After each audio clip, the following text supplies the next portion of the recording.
Martin, what do you tell people when you're asked what you do for work?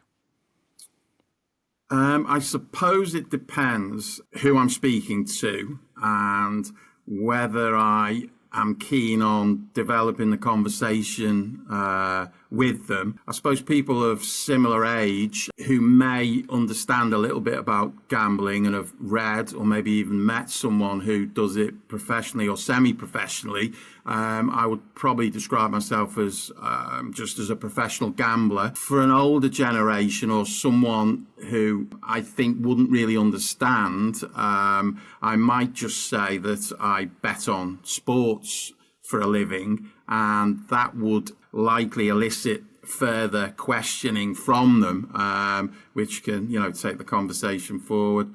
But from my point of view, for the last 20 years, I have just purely all the money I've earned has come through different forms of gambling. Fantastic. And okay, let's go right to the origins then, the beginning.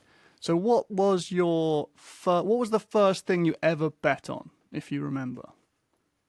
I think that would have been probably around the age of 7 or 8, with my grandparents and parents playing cards at Christmas time, the school holidays. We'd play well into the night at times. Everyone was competitive. And I just remember really enjoying it. There was a competitive nature to it. There was some skill elements to it that really fascinated me, even from a very young age, learning about what aces and kings and queens represented compared to twos, deuces, threes and fours. Even the ability to bluff at a very young age. I remember having my money box full of probably pennies and 2 pennies, they would have been in the 70s. And I vividly remember one night my grandmother just wiped me out in a game we played. I literally had no more money in my money box. I was probably 9 years old. I cried, stormed upstairs to bed, and my grandmother just took no pity on me. She won it fair and square, and I needed to be taught a lesson, which I still remember now. So that was a good grounding back then. And around about the same time, this is in the sort of late 70s, there was a horse called Red Rum who won 3 Grand Nationals, which is probably the most famous race run in the UK every year. And I remember there was no other betting really happened within the family, other than playing cards. And each year when the Grand National was on, everybody in the family would choose 1 or 2 horses, and we'd watch that on the Saturday afternoon in April. And again, I remember feeling quite excited. I used to watch a lot of sport from a very young age, but when there was some money involved, it just seemed to add to the excitement somewhat. And I think that's something that stayed with me all the way through, really. And this is you grew up in Liverpool. Yeah, on Merseyside, on the Wirral. And yeah. so your grandma, was she someone that would have bet regularly as well, or was this something you would just do at home for? Yeah. No, purely no. Nobody in the family until myself. I think there was no history. There was no uncles who had a gambling problem or used to go to the bookmakers or anything like that. It was just purely playing cards during the holiday times and the Grand National once a year. So I suppose, my father's a Sunday school teacher, and my grandparents were, quite well-to-do-ish, like to go to church and things. But I think, even they all realised that gambling comes naturally, to human beings, and as long as you can keep it under control, then it can't do too much harm. Okay, that's interesting. So did anyone in your family not approve of gambling at that family level, or later on when you became a professional? No, not really. They were all pretty supportive. I don't think my parents could grasp that you could actually make a living from gambling. I think once they became aware that I could win and I wasn't a losing gambler, and that I had certain skills and ability and experience to do with sports, horse racing, greyhound racing, and playing cards, they accepted that I was going to do those activities for a living. I think they were unsure whether I'd be able to actually make the living that I needed to for a sustained period of time. But they were, they were always supportive, which is great. Yeah, but it's interesting because when I hear the word gambling, the word professional in my mind doesn't link naturally next to it. When I hear the word gambling, I think, well, what do they say about Las Vegas? They don't, they didn't build the city on winners. So you describe yourself as a professional gambler to some people, but when was the time that you yourself realized? I mean, you enjoyed betting on the Grand National and then playing cards with your family. But when was the point that you began to realize yourself that it was possible that you might be able to make a profession out of gambling? Well, that wasn't for a good few years later. If I could step forward from those early years, maybe to when I was about 17, I actually went to the horse race meeting for the very first time. So I actually went to entry races when I was about 17, and just fell in love with the sport really just on that very day. The atmosphere, the noise, the characters. I saw people running around the ring by the bookmakers with big wads of cash in the hand, giving it to bookmakers, giving it to other people. There was just an energy about the place, and that wasn't even the sporting event itself, which was occurring, a few meters away. And I came away that day thinking, I'd really like to be involved in this sport and in the gambling side of it. I had read and heard that some people could make a living from it. Obviously, bookmakers can make a living from gambling. But I came away and started to bet regularly in the bookmakers when I was 17, 18. Obviously started to lose very quickly because I had no real experience or knowledge. I didn't know where my edge was. And thankfully I sort of had to have a chat with myself and say, right, I enjoy gambling, but if I'm going to continue like this, I'm going to have big problems. I'm going to be potentially broke. So what are the options? I have to somehow stop. Or if I really do enjoy this and see and think there may be a long-term future in it, I'm going to have to dedicate myself to learning about the sport, horse racing at the time, and also the art of gambling. And let's see if I can become a break-even gambler or even start making money from it. So those were the very early seeds, really, when I was 17 or 18. But that was a long, long time before I was actually able to make a serious living from it. Yeah, that's very interesting because I guess at that point that you had the realization that, okay, I really enjoy gambling, but I'm losing money.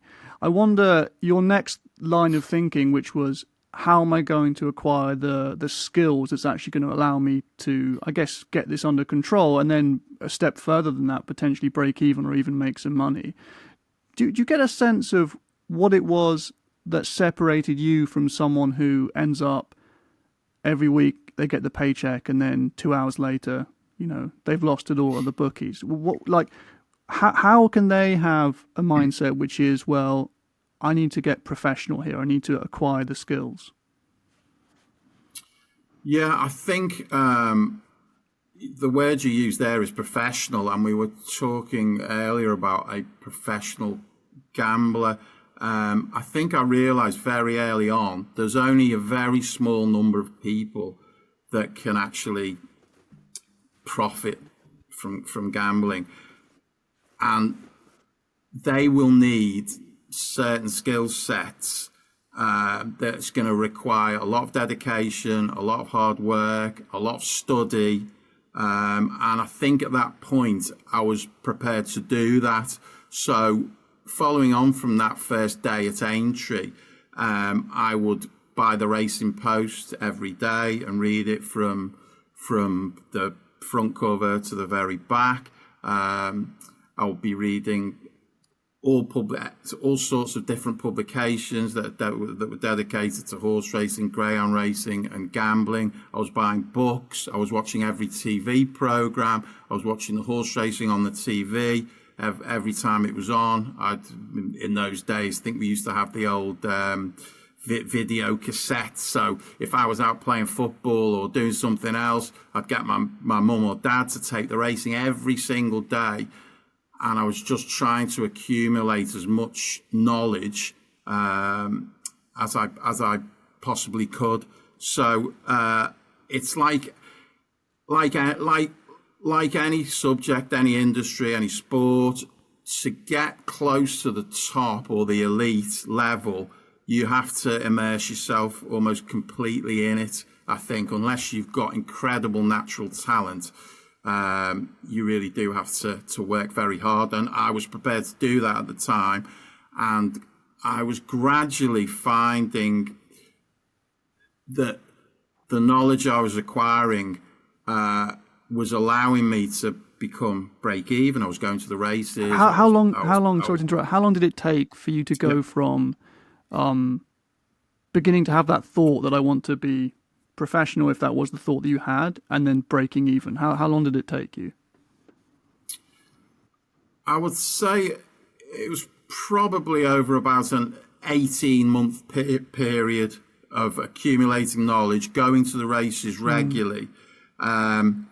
So by this time, I was starting to understand how races were run, how trainers, how successful or unsuccessful certain trainers were, how important certain jockey bookings were, how important when it rains or whether it's been sunny for a few days on the ground, how certain horses enjoy running around certain tracks compared to others. Some will only go left-handed. They're just not interested if they have to run right-handed. All sorts of little nuances and variables of knowledge I was building up. But alongside that, I was looking for edges.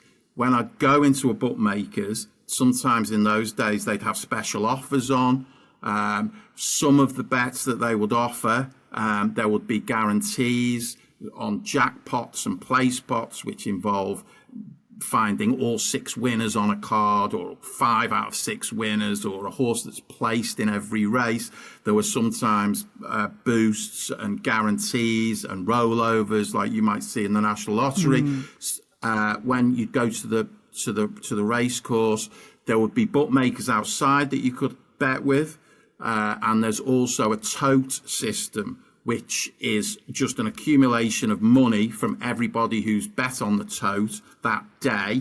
And after the race, they find out who the winner is, and then they work out how many people have bet on that winner and redistribute the money that everyone's put into the pot. So the odds will differ between the bookmakers and the tote system on the track. And I'd be very keen in those days to keep my eye on the differences between them. And you could, just before the off of a lot of races, if a horse was, say, 4-1 with the bookmakers, which means you would get 4 times back whatever you staked if they won, sometimes on the tote, which was just a smaller pot of money that had more variance to it, sometimes they may be 6-1 right on the off. So I would immediately go to the tote, and place my bet with them, and that's an edge or a part of value that would turn me from being a loser into a break even and eventually into maybe a winning gambler. So there's all sorts of different elements to it, but you need so many different things on your side to be able to come through and be able to win. But was that the first breakthrough you had then in terms of a strategy? I mean, you mentioned a whole range of things there, from the weather and knowing the trainers and whether the horses are left or, I mean, I've never heard that about, turning left and turning right. But actually that tote system, recognizing that there was somewhere else you could go to that supplied, I guess, superior odds to what the bookies were actually. How many people would have known? Was that pretty uncommon knowledge, or how many people would have known about that system? Most people would know of it, but 98% of people wouldn't take advantage of it. So yeah, we're moving into an area of what we would call value betting. Really, I think most professional gamblers that you will ever meet will say that finding value is the most important factor that makes them successful. It's quite similar to many other businesses. I know this sounds basic, but if you own a corner shop and you're selling chocolate bars, you are trying to buy the chocolate bars at £1 a hit and trying to sell them at £1.25, £1.30, and that's, if you continue to do that day after day after day after day on all your products, then that corner shop, unless they have a massive shoplifting problem or the guy who runs the shop's eating all the chocolates, you will profit. It's not massively dissimilar when it comes to professional gambling. So the differences between the tote and the bookmakers, the difference between me getting 6-1 with the tote when it's 4-1 with the bookmakers, that is what you would call value. Are you getting the value? Are you getting the value? And from that day until now, which is about 30 odd years, many days of my life is purely spent trying to find where is the value, where are the odds in my favor, and can I turn over enough money for all that value to gradually come back to me. So going back to that horse that was that I'm getting 6-1 when it's 4-1 with the bookmakers, if its true price is 4-1, which is what the bookmakers are offering, that it should win the race 1 in every 5 times. It has around about a 20% chance of winning. So if I'm getting 6-1, I'm getting paid 6 times my money, even though it's winning every 5th race. So that's where you can see that the value is. But the horse is still going to lose a huge amount of the time. So all professional gamblers, whether you're playing cards, whether you're betting on all sorts of different sports, we will have lots and lots and lots of losers. In fact, in lots of instances, we are having way more losing bets than winning ones. But when the winners win, we are more than compensating for all those losers because we found the price that we want. It's not massively dissimilar, like the chocolate bar in the corner shop. People that trade on shares, they're always looking for companies to buy the shares when they're at the lowest possible price, and then you might get rid of them or sell them at a higher price, and that's your profit locked in. So it's really a similar, it's just a similar system within the professional gambling circles. Yeah, I mean, in some ways that removes some of the mystique about it, realizing that there are actually many analogies to business in terms of simply, buying something at one price and selling it at another. And actually thinking about it, I hadn't really, I guess I was aware that the bookie system was obviously fixed in such a way that the bookies had the advantage and could calculate. I mean, to what extent you hear sometimes at the Grand National, if a massive underdog wins, that is presumably a bad thing for the bookies. Does that result in them potentially losing money, or are they always winning, almost irrespective of who wins? No, it's almost the opposite, really. The bookmakers will always want the underdogs to win. Okay. When you see a 33 to 1, 50 to 1, 100 to 1 winner, a newcomer at Wimbledon, some in the tennis suddenly comes through and wins at 100 to 1, it's absolutely fantastic for the bookmakers, because no one's bet on most of the money, most of the money that comes in whichever sport you're looking at, most of the money is concentrated on the favourites, on the most recognisable horses and dogs and tennis players, and the ones that have, in theory, the best chance of winning, because people want to back winners. You'll meet a guy in a pub who doesn't look very well to do, hasn't, maybe someone else has told you he hasn't got much money, he loses most of his money in the bookmakers, but he might tell you, I backed Djokovic to win Wimbledon, I also backed him in the Australian Open, I backed the favourite in the Grand National. And that's all well and good. You can bet a lot of favourites and obvious horses, dogs and tennis players, but they won't be valued because everybody knows the obvious chance that they have, and the bookmakers' odds will almost certainly replicate the chance that they have of winning that day or that competition. So the key for professional gamblers is to find the up-and-coming tennis player who's been ripping it up on the junior circuit, like Carlos Alcaraz, who's just come through and made the final at Wimbledon last year. So his price the previous year and in some major tournaments would have been 33 to 1, 50 to 1. But because he started winning some of the tournaments just below the Grand Slams, his odds were coming in further and further in. And I think last year at Wimbledon, Djokovic was still favourite, but Alcaraz was a standout second favourite, even though he's only won a tiny handful of tournaments in his whole career. So yeah, it's about finding the less obvious, and that takes a lot of work and a lot of effort and a lot of study. So are you, presumably from that, you as a professional gambler, is there ever a situation where you bet the favourite, or is it the case that the odds are just always stacked so that it would never make financial sense to? No, there's plenty of times when I would still back a favourite. Yeah. So I'll give you the example. The biggest bet that I've ever had was actually on a boxing match. So I would say my specialities, my expert knowledge, elite knowledge of sports would be really confined to horse racing and greyhound racing.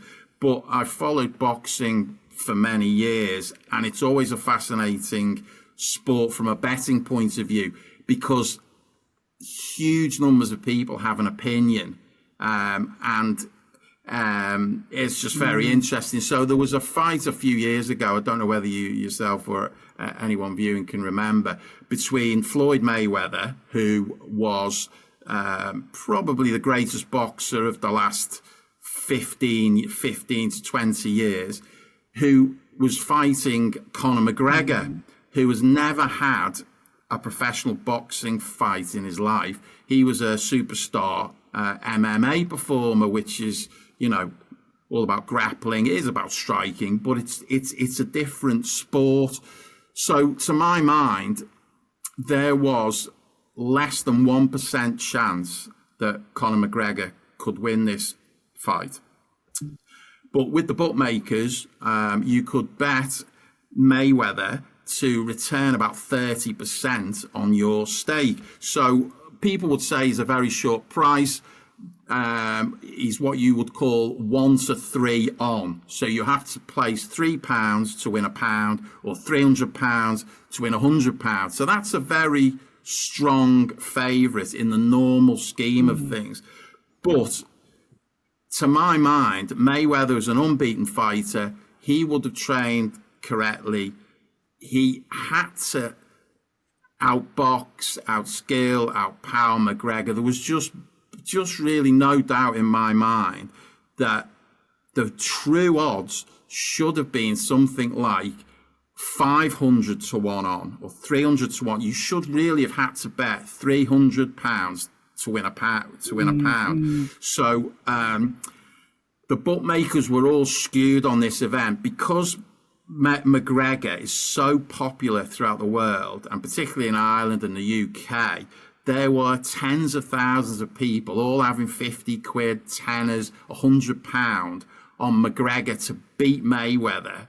And the bookmakers' liabilities were so heavy because he was quite a big price. If McGregor had have won, the bookmakers would have had to pay out a huge amount. So they wanted to try and attract money from people who wanted to bet Mayweather to balance the books, but they made Mayweather way too big a price. So I had the biggest bet of my life, approximately over £20,000. And at the time, I had a little bit of a cash flow problem. I didn't have all that money readily to hand, but I was so confident this was the best value bet I'd really ever seen. So I actually borrowed some money to boost, to boost my bet up to over £20,000. So I actually profited in the end around about 7,500. But I would say that's the easiest 7,500 I've ever won. So that's still an example. You can still bet favourites in certain situations. It's just all about value, and I felt that was the best, just about the best value bet I've ever had. Yeah, I mean, when you place it out like that with all the logic behind it, I completely understand. But at the same time, take me to the moment where if you watch the fight live, I assume. So you're watching the fight, 20,000's on the line. I guess this is where I think the gambling mindset, if I want to put £20,000 on something, if I'm going to win, I want to win way more than that. But I guess as the dynamics you've just described, the only reason you were so confident to put that price up there was because you were backing the favourite there.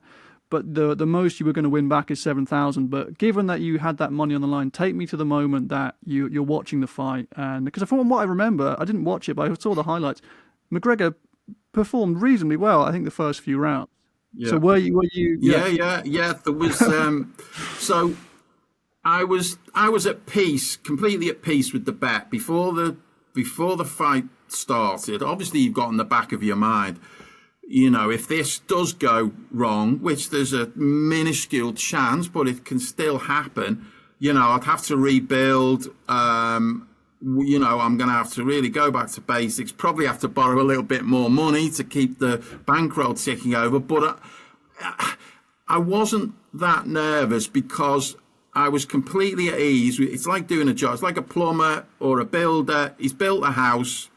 Some stage in the future, there might be a hurricane that'll knock it down, but he's completely happy with the job that he's done. So as soon as that event started, I was happy with what I'd done, and I'd managed to get the bets on. So we can go on to that in a minute. You can try and identify good value with these bookmakers, but it's very, very difficult to get bets on. But on a major event like Mayweather v McGregor, a major boxing event, you can get large sums of money on the big football matches, the big tennis matches. There was a moment, I think it was in the third round, where Mayweather got very slightly complacent and left his right hand down, and McGregor threw a lovely looking left hook that clipped Mayweather's chin quite clean, and I did jump up out the seat and was like, please, and thankfully he managed to take it without wobbling and got back to his boxing and carried on to win quite comfortably. But I suppose in a sick sort of way, the little moments of excitement like that almost add to the drama. I've bet played millions of hands of poker, had hundreds of thousands of bets throughout my life, but there's still that little mini buzz every time I have a little bet and I either wins or loses. It still stimulates to a very small degree now, and that's what has always made it interesting. Yeah. Yeah, I mean, I guess that is the point, isn't it? The fact that there is the uncertainty is presumably what is stressful, but also what keeps you going back. Yeah, I mean, jeopardy's everything, particularly in sports. I mean, I support Everton Football Oh Club, yeah, who have jeopardy. been having some, incredibly bad times. When I was very young, we were we were champions of England twice, but there was still jeopardy there. There was excitement at every game. Now it's completely different. The club have stayed up on the last game of the season a couple of times recently. But it's like that in all sports, in horse racing, in greyhound racing. I mean, the big passion of mine really these days and for a long time has been greyhound racing, and the sense of anticipation when the traps go up, whether you're an owner of a greyhound or you've just had a bet.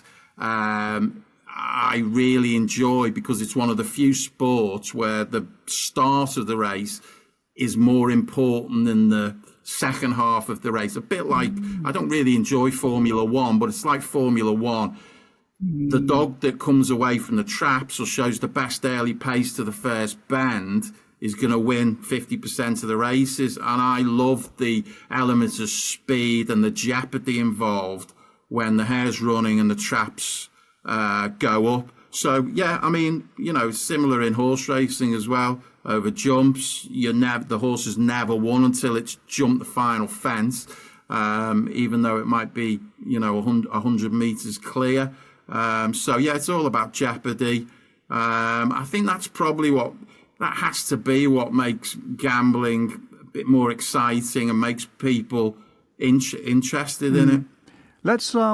Let's have a chat about poker, because I want to get onto the greyhound racing and horse racing. But tell me about, so initially you were a professional gambler in horse racing, but you had a period, I think, from 2004 where you began to be a professional poker player. Not quite. I just briefly, when I left university, I got a job on the south coast in Brighton with a horse racing publication. So that sort of furthered my knowledge in that area. So I was there for a few years. I suppose you could say betting semi-professionally. I was only sort of winning enough to maybe pay for a holiday or top up my salary really at that stage.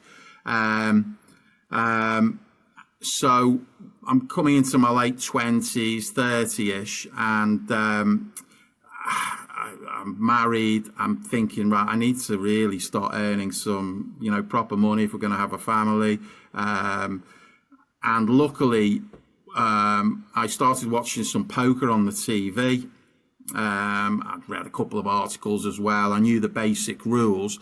And there was tournaments going on at the casino in the marina, just in Brighton. And I plucked up enough courage to go down there one night. And even though I didn't really know what I was doing, incredibly, I finished second. Out of how many? What was the field to begin with? I think there was probably about 55, 60 people. Yeah. I mean, I got ridiculously lucky. I was getting dealt. I think you should only be dealt aces. I think it's about once in every 220 hands. I was getting aces, 2 kings, 2 queens. Every time I was getting my money in against someone else, I was winning. It was crazy. But obviously instantly I'm thinking, wow, what a buzz this is. A bit like the first time I went to the races at Aintree when I was a lot younger. I could feel the adrenaline flowing, and I thought this is fantastic. So I eventually got to the last 2 players, And the guy that I was up against, I was obviously nervous, but I was riding the flow of adrenaline and the good cards. And the guy I was playing against looked a little bit nervous. He was sweating a little bit, looked a bit nervous, and he said to me, "Oh, do you want? Should we chop the prize money that's left?" The sort of standard thing they used to do down there was when you got to the last 4 or 3 or 2, they just chop the money up and go to the bar, and you're going home with a nice few quid. But I thought, I was invincible at this stage. You know, I was knocking people out. I had these hands. I said, "Oh, thanks very much, but no, I really want to play. I want to try and win." So there were only 2 of us left, and it's a very different game when there's only 2 players, because neither of you are getting very good cards most of the time. So you have to bluff a lot. And this is my first game of tournament poker, and I didn't know what I was doing, and the other guy completely schooled me. And I thought, well, it was a great buzz, but I felt a little bit humiliated because I just couldn't win a pot. This guy was just bluffing me, and I can't get any hands. Anyway, afterwards, I was speaking to a couple of people there, and they said, "Wow, why didn't you do a deal with Mick?" The guy's name was Mick Clark. I said, "Well, I was flying. I fancied my chances. He looks a bit nervous." And they said, "Well, he's by far the best player in this casino. He's been winning all these tournaments most weeks for years." So that taught me a lesson. So that was really interesting. Do you think, just to jump in, your perception that he was nervous, he wasn't bluffing there, was he, to try and appear nervous? No, he wasn't. And yeah, that's great. It's a very perceptive point to bring up. He was the best player down there at the time, and he would always look a little bit nervous. He'd sweat a little bit. He'd have a little bit of a tic. His hand would wobble a little bit when he was holding his cards. It was basically that's just his mannerisms. But interestingly enough, when I would go on from there and eventually become a professional player myself, a general misconception is that people that look nervous are bluffing, when in fact it's the complete opposite. Most of the time, when people have a big hand, their heart starts to pump. They will make involuntary actions. They'll look either excitable or very nervous because they're anticipating winning a big pot because they've got a big hand. When people are bluffing, they tend to try not to breathe. They tend to just be very, very still. They want to stop themselves looking nervous, so they generally don't look nervous. So it's quite perceptive. Just going back to the boxing analogy, we were talking about boxing briefly before as well. People talk about, "Oh, look at this guy, he's coming to the ring, he's looking nervous or he's looking confident." You might remember a fighter called Carl Froch, a superb UK world title holder from a few years ago. He would look absolutely petrified on every ring walk. He used to admit he'd be sick in the changing room. He didn't want to go out and fight.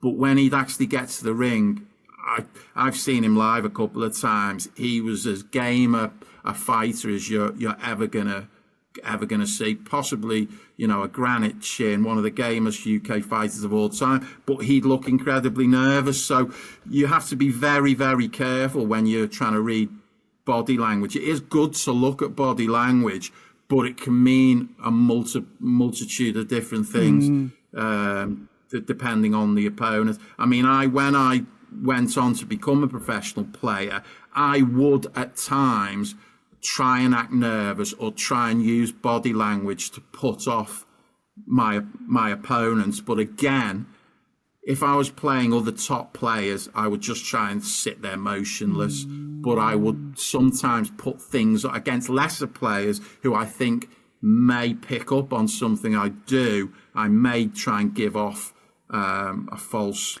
narrative to That's them. very interesting. But with amongst players who were very serious, who you rated highly, you knew that tactic wasn't going to cut it.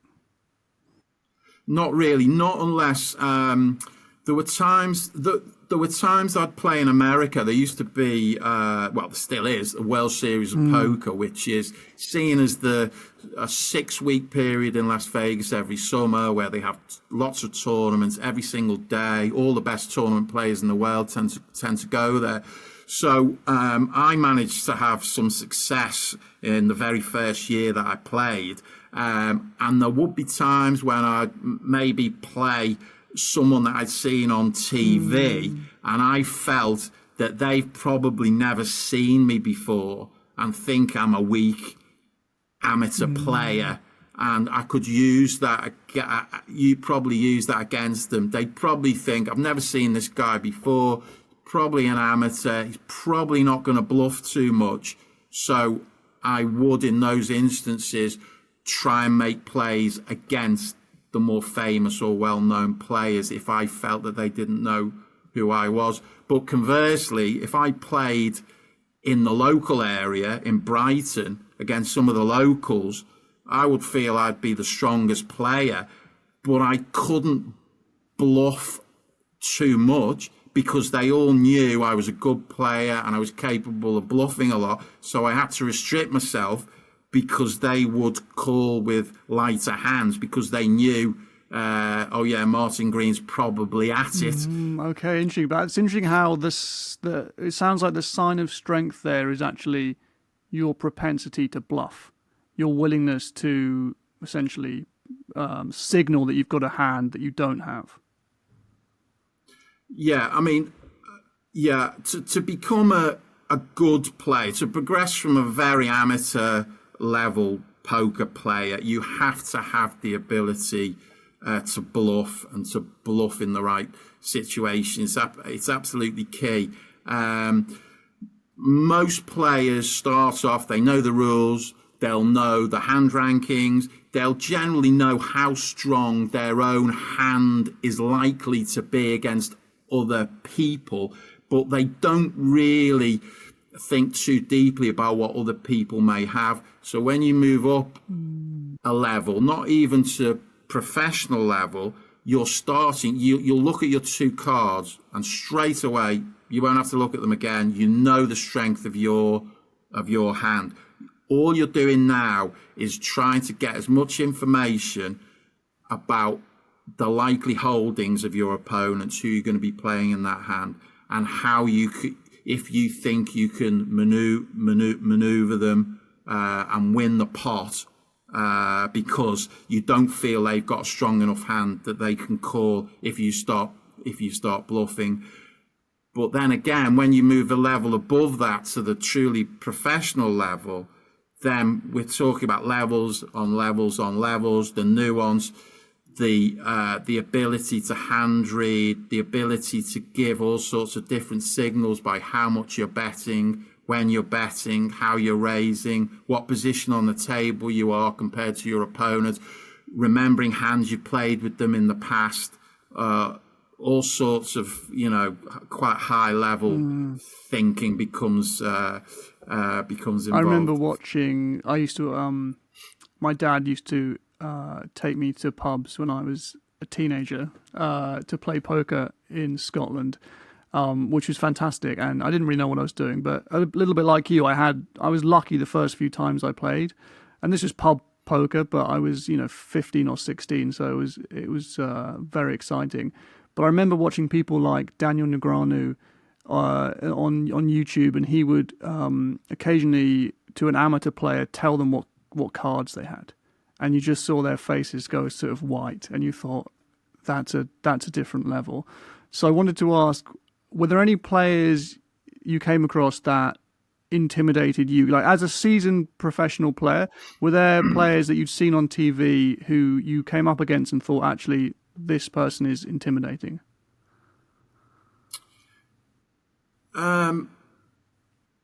Yeah, plenty of times. It would mostly be if you were at a table with a high class player in a tournament, if they had a big chip stack. That's the key to being able to be aggressive and to be able to bluff. You can be the greatest poker player that's ever lived. But if you're in a tournament at a table and you've got the fewest chips, you don't have the power to be able to move people around or do anything with it. So if I can go back, about the first year that I went to play the World Series of Poker in Las Vegas, I wasn't a full-time professional. Now this the prize money here allowed me to do so. So I was becoming a good player, but I still had development to come. Again, I played in a big field. I think there were 900 players, and I got down to the final table. Wow. I think it was about $450,000 to the winner. I eventually took home about $110,000, which is, incredible at the time. And that helped give me the bankroll to be able to go full time. But at that final table, I didn't know any of the other players apart from one guy called Lane Flack, who was quite famous within the poker circles. He was known as Lane Back-to-Back Flack because he'd actually won back-to-back titles at the World Series once, 2 tournaments running, which is incredible considering there'd be hundreds of people each time. And he was renowned as a very, very loose, aggressive, intimidating player. And he was exactly that at the final table. I think he knew he was up against the likes of myself and a handful of other amateurs at the time. There were maybe 1 or 2 other professionals. It was interesting going into the final. There was 9 or 10 of us to start off at the final table, and I think I had the most chips or the second most chips. So interestingly, he was keeping out of my way because he actually had less chips than me at the time. So he was steering clear of me, trying to bully some of the other amateur players who had fewer chips, who wanted to stay in the tournament, because obviously each time someone got knocked out, there was a significant jump in prize money. Anyway, we got whittled down to about the last 6 players, and that's when he really started ramping it up. And I was finding I was getting in pots with him, and he was outplaying me, and I was second guessing. Do I really want to put all my chips in here? Do I want to bluff? Do I want to call off most of my chips against this tremendous player? Do I really want to go out looking stupid now in 6th place? So I think I let him bully me, and he probably stole a lot of chips from me using his image. But he was a fantastic, intimidating, loose, aggressive player. I went out in 4th place, which was great. He went on to finish second in the end. But I think he won around about 8 World Series, what you call bracelets or titles, and he was just a tremendous player. Unfortunately, he was also fast and loose in his private life and had a lot of alcohol and drug issues. I think he's about my age, but I think he actually died a couple of years ago in quite sad circumstances. So that was unfortunate. But that's one example. Another would be I actually qualified for a live TV tournament. It was just 7 players on. There was a poker channel at the time. This is about 18 years ago. And there were quite a few well-known players going to be in each heat. And anyway, I found out a few days before I turned up. I'm obviously very nervous. I'm going to be on TV. It's going to go out live. Oh, God.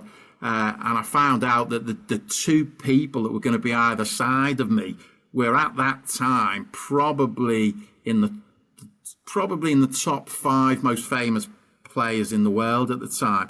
Certainly the most famous in the UK, a guy called Dave Devilfish Elliott, who was a real interesting old timer. He was in his earlier years, he was a bit of a gangster and a safe cracker, and he was great TV. He would always be on TV, had a fantastic wit.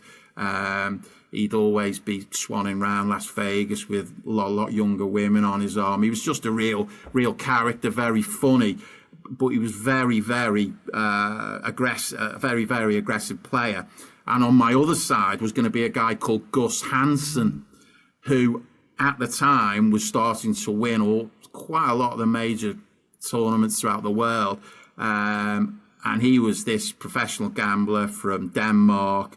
Again, probably seen as the most loose, aggressive, intimidating player in the world at the time.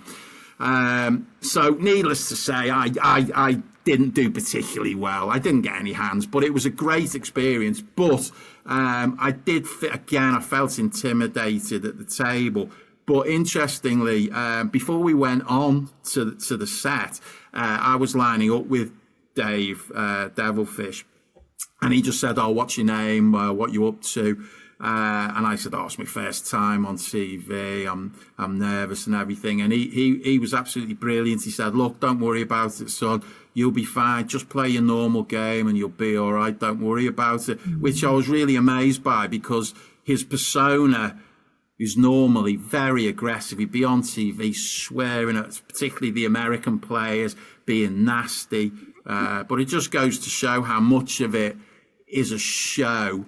And at the table, you want to give off a certain image, but behind the scenes, he was a real gentleman. Were you, and a really were nice you guy. cagey when, in a pre, just before you're going on to play, if you're having chats with people, is there a sense that when people are asking you questions, they're trying to suss you out, your experience, your background, the style of player you are, or is it the case that it's just friendly chat and you go ahead?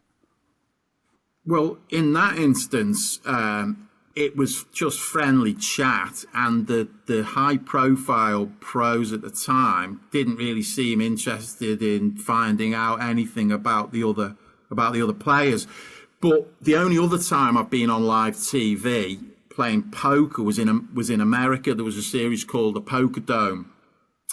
So it was a live TV show, and this was quite a way into my poker career. I was very confident, and I knew that there were 5 other players going to be on the show with me. 4 of them were complete amateurs, and there was one who was a professional from Scandinavia, but he hadn't had many good results. And when we were all chatting and we were having a walkthrough before we went on to the show, the production staff would have us playing a game of cards before we went on. They would just say, "Look, we'd like you to try and do this or that, or you can't say this or you can't do that." So me being a professional gambler, I told everyone I was just a sports bettor. I didn't tell them that I was a professional poker player.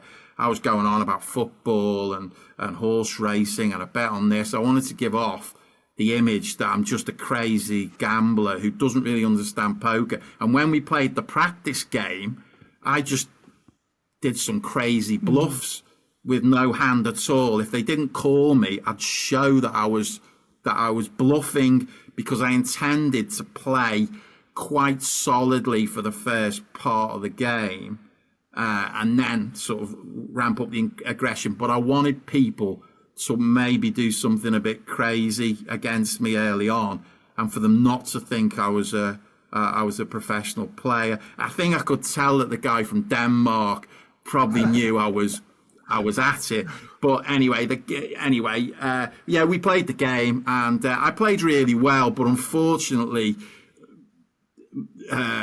the part of the game that I did well was folding when I had the worst hand. And in a short format game, you have to have hands, and you've got to win some hands quickly. So I felt I was definitely the best player on that table, and I'd worked on my image going into it. Unfortunately, I couldn't see it through when we were on at the table. But interestingly, afterwards, a couple of the players came over to chat with me and said, "Oh yeah, all that nonsense about sports betting, this and that before the game." So that gave me a chuckle, and at least I'm happy that I could bluff them enough to think that I'd hardly ever played poker before. Yeah, absolutely.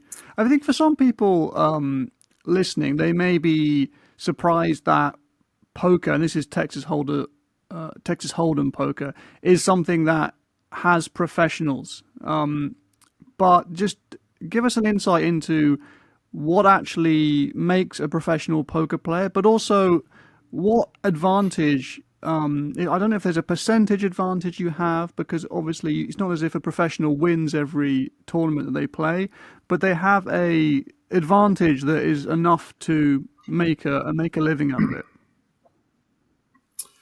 Yeah. So I was playing hundreds of thousands of hands online throughout my career every year, and probably going to play a tournament every 2 or 3 weeks, and I'd go to Las Vegas for a few weeks each summer.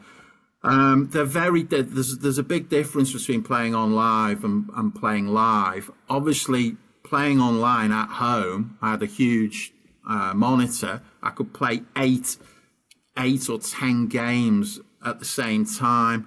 So there were lots of periods of time where I'd be playing maybe 2,500, even 3,000 hands in a day. So it was all about turnover. My edge is very, very small, and I'm just trying to, in effect, win 2 pence, 5 pence a hand. If you think of it in terms of a year, I think I was probably playing 500,000 hands in any given year. So just for an example, it's obviously everyone's the amount of money that people make would be very different. But if you're playing 500,000 hands of poker every year, and if you can average winning 20 pence every hand, then you're going to come out with about £100,000 profit. Likewise, if you can make 10 pence a hand, you're going to win about 50,000 a year. So it really is. It's just a case of turning over, playing as many hands in games that you have an edge. It will only be a small edge, but that's how many professional poker players used to make a living. It's a lot more difficult. It's a lot more difficult now. There's nowhere near the amount of games available. In about 2011, the American government basically stopped online poker in the US overnight, and that's why my career really halted. But there's also, as well as online poker, obviously we've talked about playing live tournaments. So in a live poker tournament, you're only going to receive about 28 hands an hour. So compare that. If I have 8 screens, I'm going to be looking at maybe 400 or 500 hands an hour if I'm at home on my computer. Sitting in a casino, I'm only getting 28, 29 hands an hour. So my edge has to be way bigger live than it could be on the internet to get anything like the profits, and I have to be playing much higher stakes as well. So live poker games tend to be a lot weaker than online. You're going to be playing against business people who are just out for a day out. You might play a tournament in Las Vegas with 1,000 players. You would hope that maybe 700 or 800 of them are very weak, and you want to be buying in for like £1,000, maybe even more at times, to be able to make up the shortfall that you could be winning if you were playing at home on the internet. So it was difficult to the difference between playing online and playing live is huge in terms of turnover and your return on investment. But obviously the high profile professionals that people might have heard about that play the highest cash games in the world, they are literally sitting down at the table with hundreds of thousands of pounds in front of them. So even though they're only seeing 25 hands an hour, 30 hands an hour, they are they're turning over millions of pounds a night. So you can imagine the potential swings and roundabouts in those sort of games. I mean, I've never been anywhere near that level. I have played some live cash games in the Bellagio in Las Vegas, where maybe the average cash that people would have in front of them was maybe $5,000 or $6,000, something like that. And let's say you're playing 8 games simultaneously sat at home.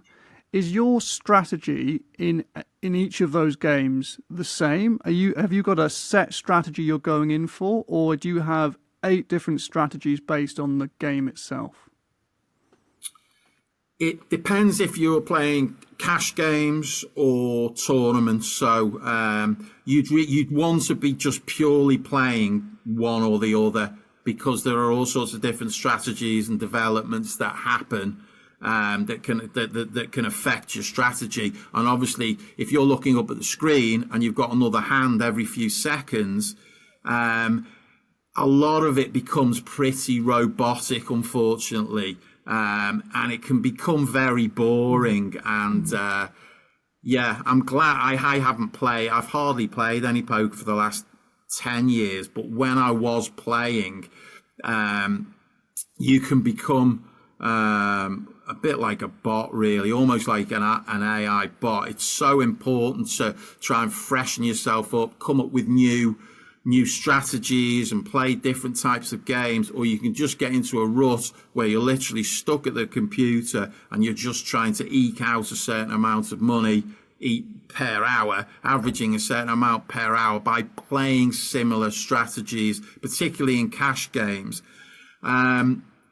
When you play tournaments, obviously, when people get knocked out and you're coming towards the end of a tournament, instead of having 10 or 9 people per table, you'll be down to 8 people, 7, 6, 5. You have to have a whole new strategy. So if you're playing 8 or 9 tables and some of them only have a few players at them at the same time, you're going to have some major problems. You know, your brain can just frazzle, really. You're having to make decisions almost instantly. And it's just very difficult. It's a real young man's, almost, you could say, I think a lot of the very best young professional poker players who are playing 8, 10, even 20 tables, a lot of them would be very close to the spectrum, or even or even potentially autistic to a certain degree. To be able to cope, it is literally like working as a computer, continuously making decision after decision within a second or two. So that was something that I didn't really enjoy very much. I had to do it to make a living at the time, because I just couldn't. If you go and play in casinos relentlessly, there's a lot of travel at the time. People could smoke. The lifestyle's not very good. You want to be at home more. So So you mentioned the laws changed in America, which made online betting in the States much more difficult, and then that sort of was the beginning of the end of you as a professional poker player. But were you? I mean, initially, that I assume that news would have been upsetting, but it sounds like in retrospect. I mean, what was your reaction to that news? It was very, very worrying at the time. I was actually in Las Vegas. It was right at the end of the World Series. I was just going on holiday with my girlfriend at the time. Usually after playing for a few weeks, I'd go for a quick holiday and then come back home. So we were actually getting a flight, and it just said, it was called Black Friday. The US government's basically banned online poker in the US. No one from abroad can come and play. They may look at people being able to play within state boundaries against each other online, but we're not even sure about that. So it was just a huge upheaval for everybody. Went back home, started playing online, and the games instantly became so much tougher. Without all the amateurs who filled up a lot of the games online from America, it was the biggest poker market in the world. you've basically got to a situation where there's so many professional, you would sit down at a table and it could easily be full of professional players, and they just start eating each other up. And yeah, I know a lot of players from that time who found other employment, moved into other forms of gambling. My options really at that point, I could have continued to play full time, but I would have had to go and play in the casinos, probably travel to London most days, play in Brighton a little bit, go up to London every day. And again, you know, that lifestyle was just, I was in my sort of late 30s, 40, and you know, I just didn't want to do that. So yeah, it was very, very worrying at the time. And I went through a period of about 12 months of just treading water, really, which can be quite devastating, because after earning pretty considerable amounts of money compared to average salaries, to suddenly have no income coming in, most gamblers, professional gamblers, get a taste for the finer things in life. I've always enjoyed, you know, nice restaurants and clothes and hotels and buying fast and expensive greyhounds. So when the money stops flowing in, it can be a very, very tricky time. So, but in retrospect, it was great. You know, I at that point I started looking back towards the horse racing and greyhound gambling worlds, and managed to start doing those almost exclusively. So that was your, you know, the poker has come to an end. Online's not possible anymore. You have a 12-month sort of hiatus period where you're, as you said, treading water. You have previous experience with horse racing. Had you also done greyhound racing before? And was that like an obvious, well, if I can't do poker, I'll always have this to fall back on, or were you freaking out? It wasn't obvious. When I moved down south to the horse racing publication, there was a couple of guys that worked there, and a couple of the local guys who were real greyhound nuts. So I went to the greyhounds with them. I'd never really had much experience of it at all. And again, I absolutely loved, just fell in love with the sport straight away. Started studying it, started learning about all the dogs, all the huge amount of variables that go into assessing a greyhound race.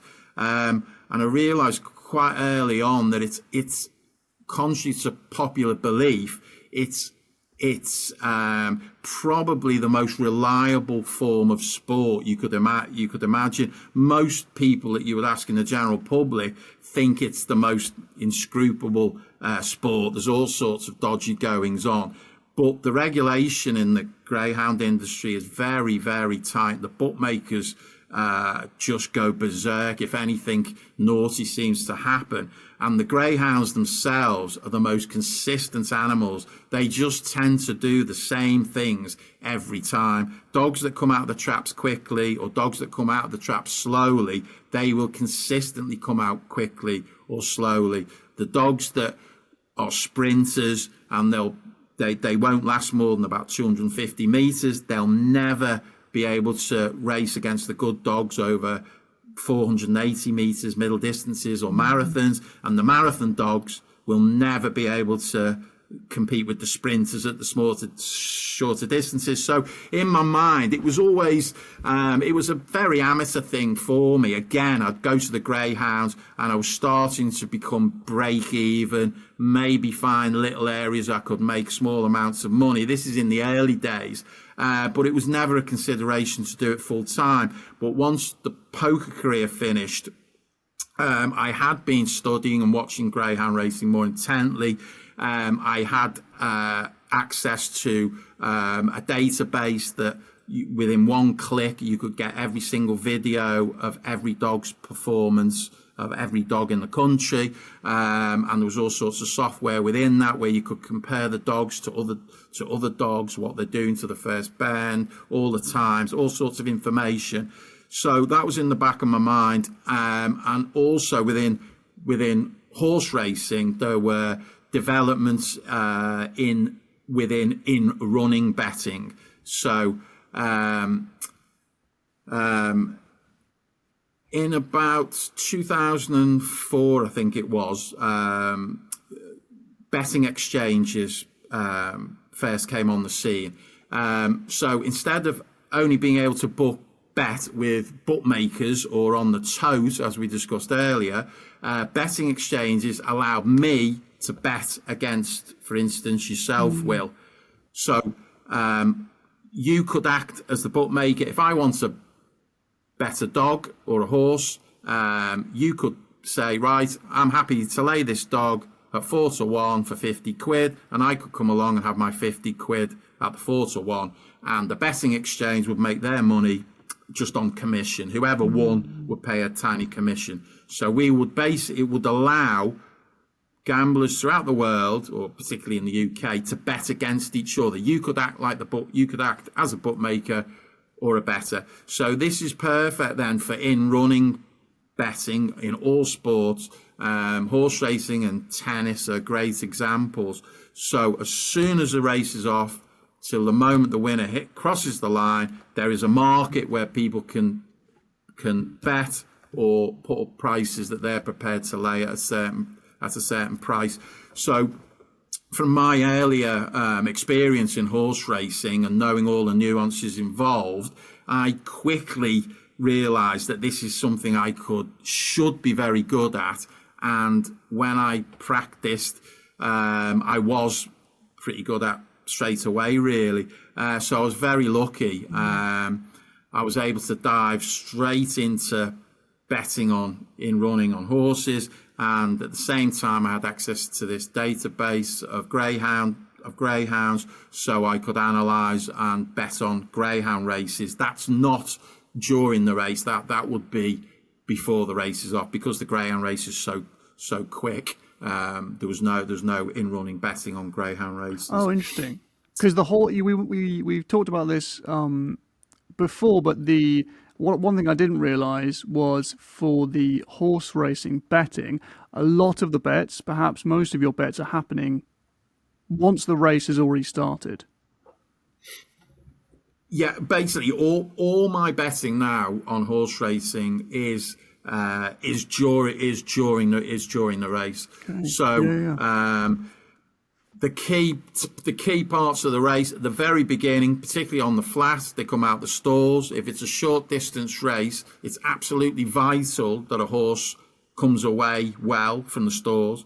So there's an opportunity maybe to back a horse as soon as they pop out the stalls, and there's also an opportunity maybe to lay a horse that you spot that comes away slowly from the stalls.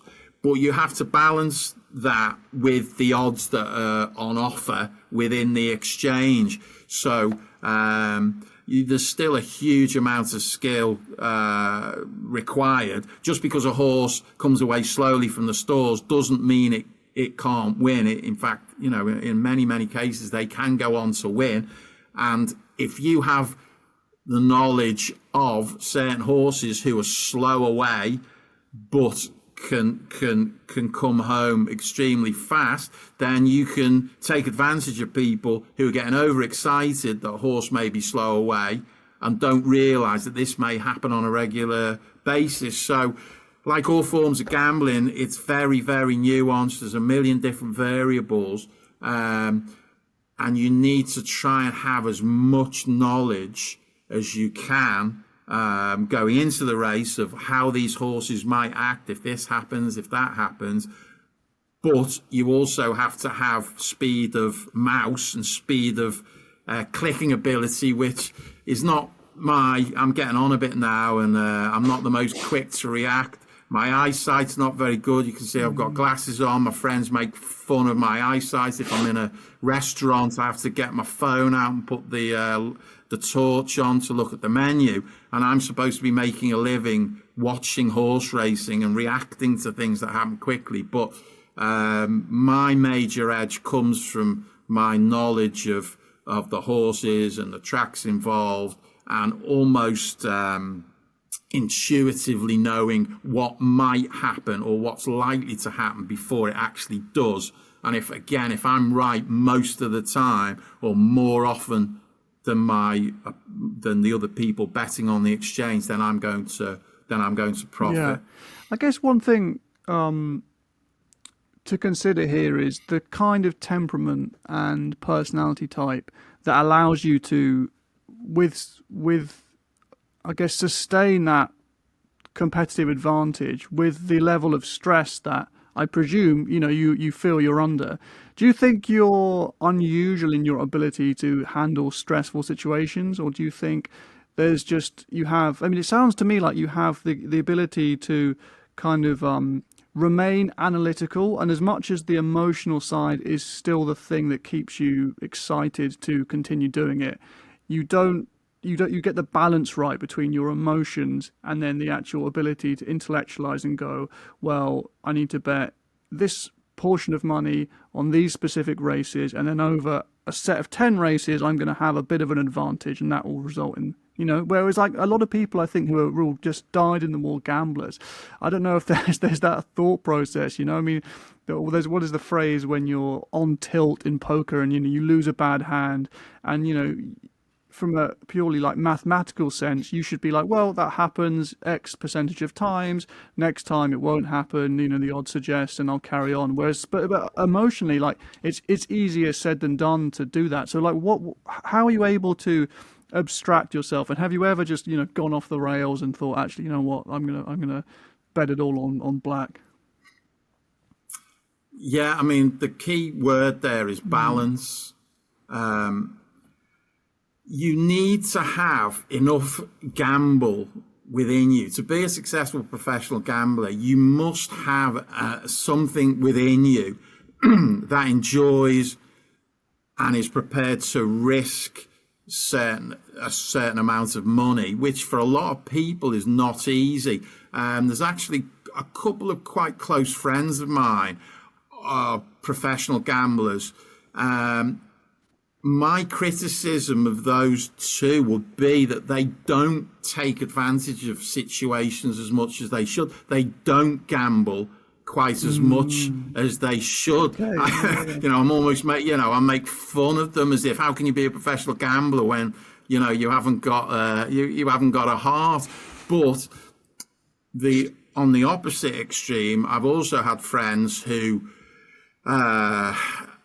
have been successful professional gamblers, but they're so close to the edge and have gone over the edge of just wanting to gamble for the sake of it, for the buzz of it. They've stopped thinking clearly about, I need to do this because I need to make a living, I've got to pay bills. It's a very interesting balance. I think I've been lucky. My temperament allows me to gamble, but at the back of my mind, I'm always aware of how many assets, how much money I've got behind me. I don't want to risk everything. And it's not just that, it's also for the following day and the week after. If I lose heavily on, say, this afternoon, and I lost my head, and then lost even more heavily just being crazy in the evening, it's not the money I would lose that day. It's the next morning when I wake up, I couldn't forgive myself, and I would then perform badly for the next week or 2 weeks. So it's all very personal. I know some people who can lose everything they have on them physically on one given night. They could wake up the next day, it's a new day, right, I'm going to crack on, get some money out of the bank, I've still got my bankroll, no problem. There's also people who are utterly ruthless. They don't want to give up any edge. I've never seen them tilt before. A handful of people who are the perfect, boring gamblers. They've got gamble within them, but they know exactly the amount to bet to keep their own minds settled for the long term. They're always looking for value. A really good friend of mine who actually trained with his wife a lot of my greyhounds, a guy called Mark Keatley, he's seen as one of the very best gamblers in the country, definitely on greyhound racing. And he's absolutely ruthless with his punting. If I'm out with him and I suggest we have a bet on something where there's no skill element whatsoever, I can see him sort of tensing up a bit. He hates the idea of it. I think he thinks, God, if I have a bet where there's no skill involved, where could this lead me to eventually? But then obviously I've also had friends who I've been in casinos with after they've been in a poker tournament. Again in Las Vegas, another good friend of mine, Dave Shallow, who a lot of poker players in the UK will know about. He's a brilliant poker mind and a brilliant player if you can actually get him to play, but he doesn't enjoy playing and he goes on tilt very easily. You mentioned Daniel Negreanu earlier in the show. He got to the final stages of a World Series of Poker tournament against Daniel Negreanu, and he was outplaying him. The poker writers, the poker journalists were talking about this Dave Shallow guy who's got Daniel Negreanu all over the place. Negreanu's doing some crazy stuff. So they got down to the last 6 players, and my mate Dave managed to make Negreanu do a crazy move that was completely uncharacteristic, really poor, and should have seen Dave knock Negreanu out and probably go on and win the tournament. But Negreanu got very lucky. He only had about a 20% chance of winning the hand when all the chips went in. But he got very lucky, and my mate Dave got knocked out a few hands later. We came over to meet him, and his head is completely gone. He knew this was his big chance to win a big tournament. He just outplayed one of the most famous players in the world, who got lucky against him. His head was exploding. I think he had he'd won about $40,000, which he had in his pocket. I went straight over to him and said, Dave, let's go to the room. Let's go to the room, because I knew that $40,000 was going to go straight on roulette and it had be gone instantly. And he just looked me in the eye and said, this money is going. And we went straight over to the roulette table, and I managed to grab 10 or 12,000 of it off him. And he dumped the rest off. And then, unfortunately, the next day, obviously, he settled down. I gave him the 10, 12,000 that he had left. But unfortunately, there's a difference between a friend of mine who can be crazy and another friend who's utterly ruthless in what they do. So everyone's different. I mean, I guess that was what I was kind of pointing to, is that your friend there had the ability from an intellectual perspective. If you can outcompete Daniel Negreanu, then you are an elite poker player. But equally, that ability to to contend with losing a big hand and then not reacting so emotionally that you feel though you're having to head straight to the roulette table. And that's an interesting point actually to mention here, is that, and I think this is another thing that separates you from someone that is an out of control gambler, so to speak, is that you are only gambling on games which have enough element of skill that allows you to have that advantage. Because the roulette wheel that you mentioned there, that is presumably, or a slot machine. These are games where can you have any skill, or is it simply just you're throwing your money away? No, you're basically throwing your money away. I mean, there are being a professional gambler, there are bets within those games that you can have that will limit your losses and maybe even help you become break even. But yeah, you need to have an edge. You need to try and find that value and that edge. But just to give you an example, the National Lottery, would you say, would you think there's any skill level whatsoever if you played the National Lottery? It's not something I've ever played, so I'm not even sure how the ticketing system works, but beyond buying more tickets. I know there are superstitions people have about picking certain numbers and combinations. I think from what I understand, there isn't any advantage to that. But you tell me. Well, this is just an example of how professional gamblers should think and do Yeah. things. So if someone said to me, it's pure luck, there's absolutely no skill in going and buying a lottery ticket whatsoever, I would say, no, there is. There's two distinct areas of value.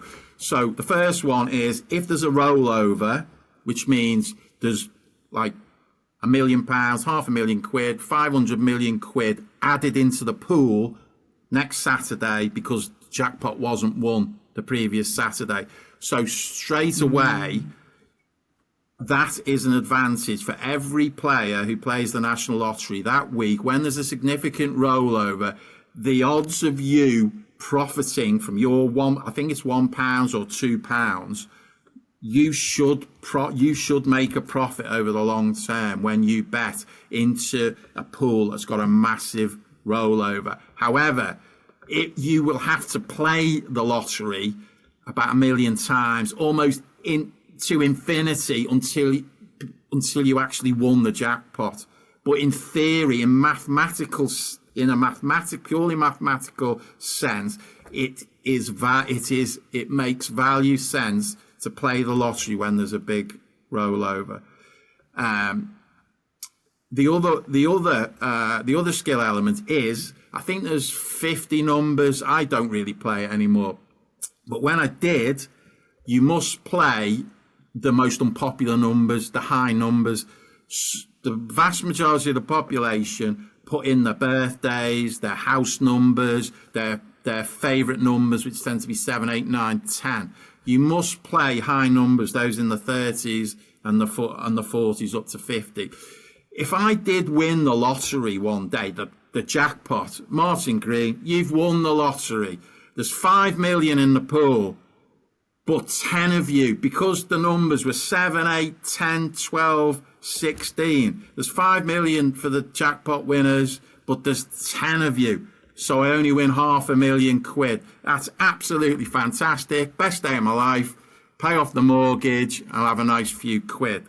But how about if I'm the only winner? I want to be, when I win the jackpot and there's 5 million to the jackpot winner, I want to be the only winner. I want to win £5 million, not £500,000. And the way to do that is to pick the unpopular numbers. So there again, I'm not going to win it. You'd have to play the lottery 1 million times before you won it. But it's a way of thinking. I think professional gamblers, no matter what scenario of a sport or something to do with gambling, we're always looking for where there might be a little edge. And there are so many little edges in all sorts of different things. And that's the mindset of a professional gambler, basically. Yeah, again, I think it goes to that logical mindset of trying to find those little percentages. But even then, you've worked out in that lottery example that you still know that the amount you then have to play to make the likelihood that you win is such that it's potentially not really worth it. Yeah, and again, so we were talking about what makes a successful professional gambler. I think three main elements. You need to have an expert knowledge of a certain subject, whether it's horse racing, tennis, greyhounds, or poker. Then you need to find the value. Where's the value? Where's your edge within that sport or within poker? Okay. But to actually make money, you have to have the ability to exploit that edge, that value that you've found. Within horse racing and greyhound racing, a lot of the time that's going to be able to turn over money with bookmakers, which is very difficult. As soon as you show that you're a break-even or winning gambler, they'll close you down. It's very hard to get bets on in betting shops in the UK. As soon as you're known to be winning, they'll bar you. They won't let you bet with them. So you could be, I could have the best knowledge of greyhound racing in the UK, but if I have no outlet to turn over the money to put that into fruition, then I'm not really a professional gambler, even though I'm an expert. So there's the knowledge of a subject. Where's the value? Where's your edge? And then you've got to exploit it. In poker terms, you have to find games that you can win. So there's a famous example that people talk about all the time. If I'm the 9th best poker player in the world, but I go and play every day against the 8 best players in the world, then I'm going to lose. I'm going to go broke. But if I'm the 1,000th best poker player in the world, every day I play against businessmen and weak amateurs and people who are in the 100,000s and millionth best player in the world, I'm going to win a lot of money. So game selection in poker is huge, and having the ability to use your knowledge to get your bets on in sports betting is absolutely vital. And that's a skill set that's quite underappreciated, really, even within the professional gambling community.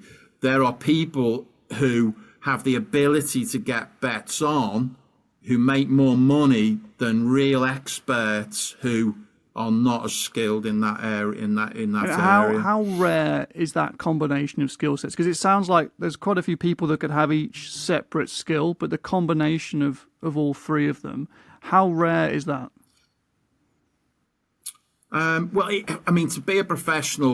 To be a professional gambler, you need to have aspects of all of those to make enough money to pay bills purely from gambling. You must have enough skills in all those 3 areas. It just depends on the individual, really. But I think to become all professional gamblers at one point in time were almost certainly losing gamblers, amateur losing gamblers. So like we went on the journey earlier, that transition from being an amateur and a loser to become a professional, you have to develop all those 3 elements to have everything in place. So at the end of the day, you have money in your bank and you're paying your bills and your mortgage, and you can continue to be a professional gambler in the foreseeable future. How many, just to wrap up the last couple of questions, how many losing years have you had versus years that you've profited? I wouldn't have a losing year in the last 20 years. Yeah. But the difference between my biggest winning years and my weakest years would be very significant. So the year of the pandemic, what was that, 2020, was a disastrous period for me.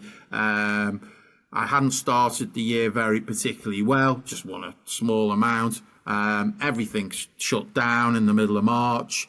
We got March, April, May. I think during June, horse racing started off again, but the dynamics of the pictures on the TV and how we could view the racing and the greyhound races that I specialised in didn't come back for until deep into 2020. So 2020 was a real disaster, and it's something I should have prepared for, really, being a professional gambler, but I didn't. My expenses are high, I don't really, most professional gamblers don't keep a tight enough rein on their expenditure and their costs, so you're not really expecting a horrific year, but when that came, that wasn't good. I needed a cash flow boost to the bankroll at times, and so the following couple of years was a a rebuilding exercise after that, basically. So, you know, you need to be prepared. I think I'm diligent, well-prepared professional gambler, but one disastrous year can put some people completely completely out of the game. I mean, basically, you have to keep control. It's like a business again. You have to keep control of your costs. What, you know, if you make £100,000 a year gambling, but you're spending 120, then you're gonna go broke. You know, a good friend of mine, another good friend who I make fun of, he's been a poker player professional for 20 odd years. He's pretty tight. He leaves his property in the UK, rents it out in the winter, and goes to live in Asia because he can live there for absolute peanuts, eat and live for absolutely nothing. If he made £100,000 in a year, he's absolutely killing it because his expenses for a year are probably less than 30,000. So, yeah, there's business. If professional gamblers should really have a mentor from a more of a business background who just keep on top of them, look at their finances and try to keep them on track a little bit. But I suppose it's all linked with the mindset of wanting to gamble and after years of having money coming in, out, but generally coming in, you almost get complacent. You don't think there's going to be a day when you're, staring down a barrel, but it happens to most when your people. luck runs out. Final question. You mentioned you bet on McGregor Mayweather. You didn't bet on Fury and Ngannou by any chance? No. No. That would have been nerve-wracking to watch. Well, I should have brought that up because, that was a very, very similar scenario. So you have Fury, who's the best heavyweight of the last 10 years or so, against a UFC guy who's never had a professional fight before. The reason I didn't get quite so involved, the odds were much more in Fury's favour this time compared to the Mayweather fight.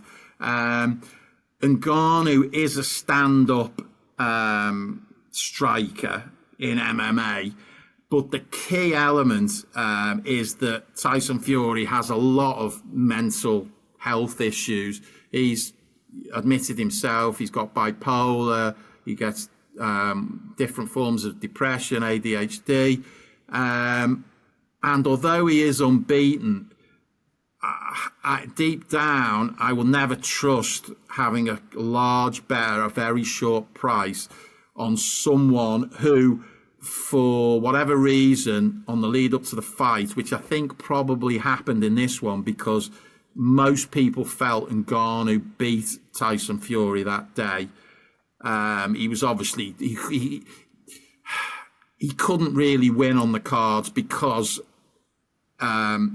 Fury had to remain unbeaten for the whole circus and for the whole multi-million-pound heavyweight industry to continue. He had to be allowed to win. But there was just something in the back of my mind that I just don't fully trust him. So, I mean, I would have won, but it would have been, So again, I did study the contest. I looked at the odds. But when I assessed the potential reward to just those nagging doubts, I had absolutely no doubts whatsoever that a very, very good Floyd Mayweather would turn up against Conor McGregor. I just wasn't convinced that a fully fit or mentally strong Tyson Fury would take a guy who's never boxed before seriously. Yeah, it's fascinating to hear that. You know, the assessment there of the individual fighter goes to all the different elements. I'm sure that comes from your background, not just with, with horse racing, but greyhound, and then poker playing playing the player rather than the cards themselves. But having that awareness that Tyson Fury is someone that suffers pretty severely from mental health problems, that's just another variable into the mix that makes you go, I'm not quite sure here. And I was just thinking, had you bet on that, given the way the fight went, that would have been a nervous offer. Oh God. Yeah, yeah. Poor Ngannou was robbed, but that's another thing to take into account in a sport like boxing. The unpredictability of the judges, really. But again, you can use that to your advantage if you know the importance of a certain fighter to the sport or to the promoter who's putting on the show.